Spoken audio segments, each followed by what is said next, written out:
악의 마음을 읽는 자들 5, 6회를 걸쳐 다룬 사건, 부유층 노인 살인 사건.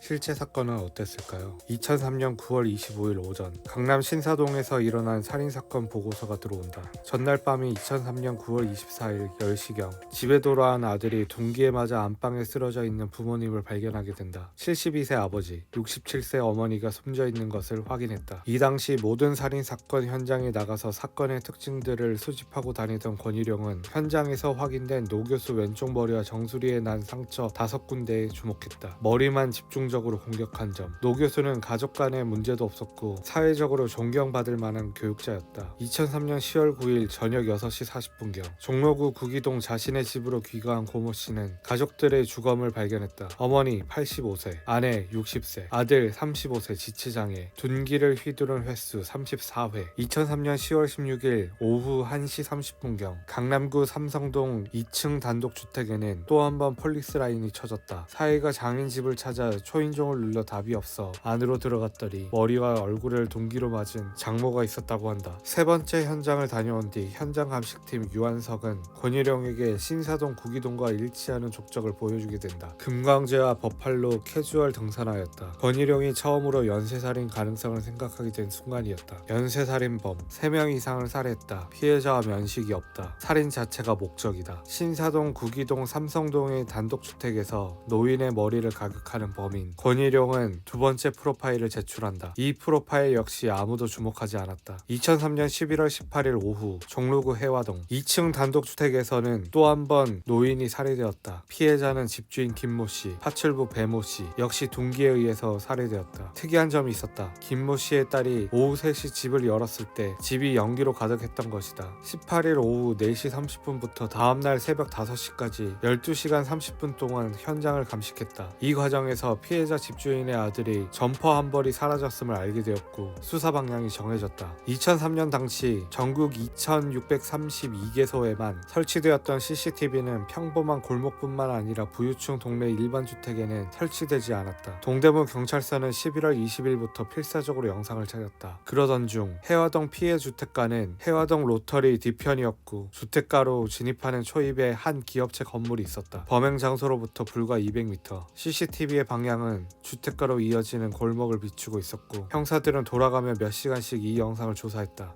11월 18일 낮 12시 29분 03초 한 남자가 포착된다. 검은색 점퍼에 크로스백을 메고 전봇대 옆을 지나갔다. 국가서를 통해 키 168에 20, 30대 후반이라는 것을 알 수 있었다. 네 번째 사건 이후 경찰은 연쇄살인의 가능성을 부인하지 못했고 기자들의 기사에는 연쇄살인이라는 단어가 넘쳐났다. 권일용은 12월 초 서울지방경찰청 회의실에서 CCTV 화면을 보게 된다. 뒷모습만 나와 이러지도 저러지도 못하는 답답한 상황 속 회의 중에 권일용은 수배를 제안한다. 심지어 지상파 9시 뉴스에 대대적으로 보도하자는 황당한 주장은 모든 형사들이 권일용을 쳐다볼 수밖에 없게 만들었다. 권일용의 생각은 추가 범행을 차단함과 동시에 경고를 하자는 것이었다.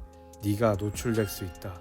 미디어의 활용은 대중이 제보할 수 있을 만큼 정보를 보여주어야 함과 동시에 범인을 잡기 위한 의도가 보여지면 안 된다. 의도를 파악하면 범인은 범행 수법을 바꿀 가능성이 있고 이로 인해 추가 범죄에서 동일범과 연쇄성을 파악하기 힘들어지기 때문이었다. 2003년 12월 5일 저녁 9시 MBC 뉴스 CCTV 화면을 공개했다. SBS 그것이 알고 싶다에도 수배 내용을 알렸다. 이튿날 신문에서는 일제히 CCTV 화면에 관한 기사로 도배되었다. 범인이 신문을 집어들기를 밥 먹다 TV에서 뉴스를 접하기를 희망했다. 2003년 12월 5일에서 6일에 걸쳐 대대적인 보도 이후 실제로 2달간 범행이 멈췄다. 2003년 9월 24일, 10월 9일, 10월 16일, 11월 18일 일주일에서 한 달을 넘지 않았던 사건이 2달 동안 멈춘 것이었다. 그 사이 11월 18일부터 12월 25일 크리스마스 때까지 경찰에서 가능한 모든 수사 방식을 총동원했다. 주변의 거동 수성자 및 인근 주민까지 조사 인원만 1436명, 해화동 주택 주변 31세대. 하지만 경찰이 할 수 있는 거라곤 사건 현장 주변 호구조사식 전수조사, 삼성동 주택가 3269세대 7317명 인적사항. 여전히 수사 방식은 과거에 머물러 있었다. 대낮에 피를 묻히고 도주했는데도 불구하고 목격자 하나 나오지 않자 차량 수색에 집중했다. 권일용은 기존 수사를 탈피하려 애를 썼고 같은 지점을 달리 봤다. 목격자가 없는 이유를 도시의 무관심이라는 심리적 상태에 주목했다. 사람들은 자기와 관련 없는 일이 일이면 굳이 신고하지 않는다. 2003년 12월부터 2004년 초까지 매일 해화동 골목을 다니며 범죄 현장을 재구성했다. 4건의 사건 모두 11시에서 2시 사이에 일어났음에 주목하며 추정 시간대의 범행 장소를 번갈아 방문했다. 그리고 그 결과 구기동을 제외한 3곳은 근처에 큰 교회가 있다는 공통점을 알게 된다. 이 추측 또한 범인이 잡힌 후 사실로 밝혀진다.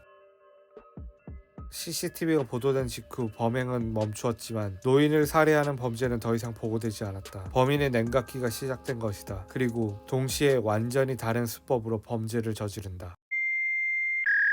그동안 찾지 못했던 노부부 연쇄살인 사건의 범인이자 성매매 납치범 살인범으로 연결점을 찾지 못했던 2사건, 완전히 다른 방식의 2사건의 살인범을 찾게 된 것이다. 이 모든 사건의 범인의 이름은 유영철. 권유령은 유영철의 살인사건 자술서를 보던 중 이상한 점을 발견하게 된다. 수사팀이 여러가지 미제 사건들을 추궁하는 과정에서 이문동 살인사건이 자신이 한 것이라 밝힌 것이다. 이 사건은 2004년 2월 6일 저녁 7시 동대문구 이문동에서 20대 여성이 칼에 찔려 살해를 당한 사건이다.